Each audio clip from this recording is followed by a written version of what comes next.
Hey, Bio One, welcome back. We're talking Punnett Squares today.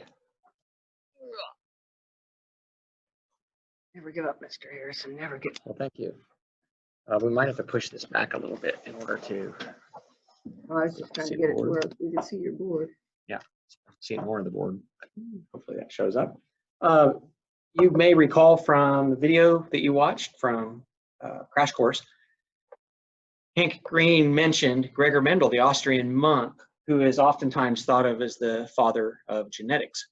So what Gregor Mendel did in his pea plots at the monastery was he grew thousands and thousands and thousands of pea plants of different phenotypes. Remember that a phenotype is the end result of the genes being expressed. That's what the organism actually, in a sense, looks like or acts like, the characteristics that it has as a result of its genes. He didn't know about genes. He didn't know any of this. He just knew that he had a plot of pea plants that he grew, and he had thousands of them. So he had thousands and thousands of pea plants that he grew, and no matter how many times he crossed them with each other, they all wound up tall. He also had another phenotype on his hands, and he grew it at a separate place in the monastery. He had another plot of pea plants where he crossed thousands and thousands of them with each other, and they were all dwarfed. So he termed these pure breeding talls, because no matter how many times he crossed them, they all turned out tall. He termed these pure breeding dwarfs, because no matter how many times he crossed them with each other, they all turned out dwarf. Now we know that there are a pair of alleles that code for a trait, for a characteristic, for a phenotype. And unbeknownst to Mendel, but what we know now is this pair of alleles both coded for being tall, and in the case of the dwarfs, both alleles coded for being dwarf. Now Mendel did work out that there must be a pair of these things. He called them factors rather than genes. So Mendel's next question was, what would happen if I crossed these pure breeding talls with these pure breeding dwarfs? So we're going to set up a Punnett square to show you how that works. We'll make this the mother. We'll make this plant the father. Now remember that during meiosis, this pair of alleles is going to separate or segregate, and Mendel invented that too. He came up with that idea. These will separate so that the gamete or the egg only has one of this pair of alleles. So it's going to look something like this on a Punnett square. You're going to have a pair of eggs, because this is going to go into one egg, this will go into the other egg. If this is the dad, this goes into one sperm cell, this one goes into the other sperm cell. So the question was, what would happen if we cross them? And with a Punnett square, we can see what the probabilities are of getting a offspring with a particular parental cross. So if you got this egg and this sperm, of course the offspring is going to be that. And if you look, all of them are the same. Now notice I'm listing the dominant allele first, and then the recessive allele second. We just do that by convention. But if we look, all of the offspring are going to be the same. And Mendel did this, and I'll be darned, every single one of these offspring were tall. Every last one of them, when he would do these crosses between pure breeding talls and pure breeding dwarfs. So he called these hybrids, and from this he surmised that this factor or gene must be dominant over this one. So we now term this the dominant allele, and we refer to this as the recessive allele. So here's where Mendel went one further. I'm going to move over here to, go ahead, to the genotype and the phenotype. So the genotype, remember, is the actual pair of genes, the type of genes, if you want to call it that, that are present in an individual. And the phenotype is what the organism, the characteristic the organism has as a result of those genes being expressed. And in the case of this first cross that Mendel did, he found that he didn't know this at the time, but he figured out later, all four of them are going to be hets. So we had 0 homozygous dominants, 4 hets, 0 homozygous recessives. In other words, 100% of the offspring are heterozygous. And if we think about the phenotype, that's what they look like as a result of those genes. This would be a 4-to-0 ratio. 4 of them would be tall, none of them would be dwarf.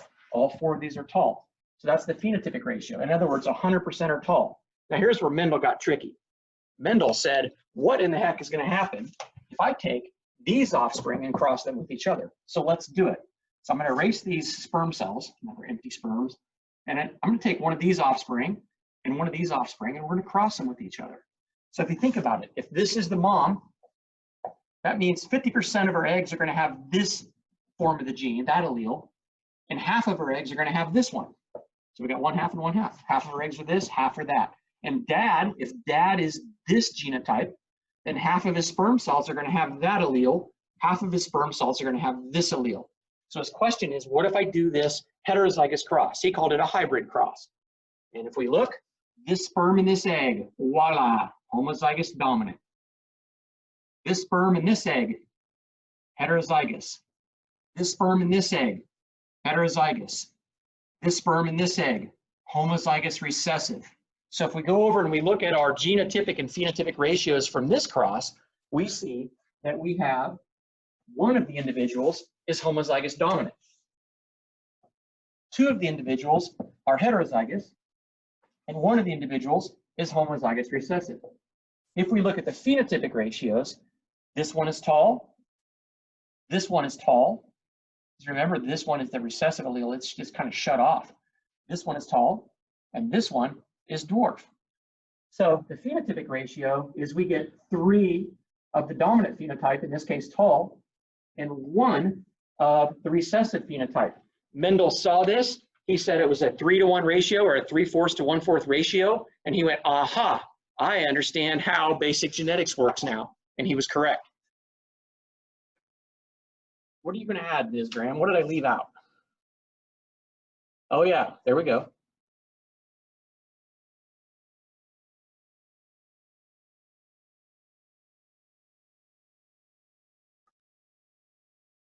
So whether you're homozygous dominant or heterozygous, your phenotype is the same. You're going to be tall. So Mendel, this was like huge in discovering how genetics works. He came up with this idea of dominance, and he came up with this idea that it must be the pair of genes separate. In fact, in a way, you could say that he invented the idea of being haploid versus being diploid. He actually invented the diploid too. He was social. He was a monk living in isolation in a monastery. That is true. He was social distancing before it was cool, and he was a genius. What else are we going to add?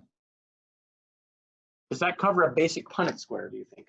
I think it does. And for the assignment y'all are going to be doing, some important things to remember is we are asking that you represent the male's contribution by drawing the sperm around each of the possible alleles that that parent could contribute and making Aggies for each of the alleles that the mom could contribute.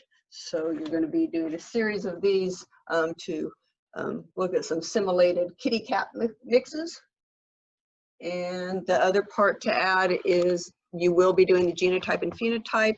So you'll be writing it out like this, where one thing I will add, what Harrison did was, so we would put down what the possible ratios are for each of your exercises. So in this case, the homozygous dominant, you would be writing the 2 capital T's.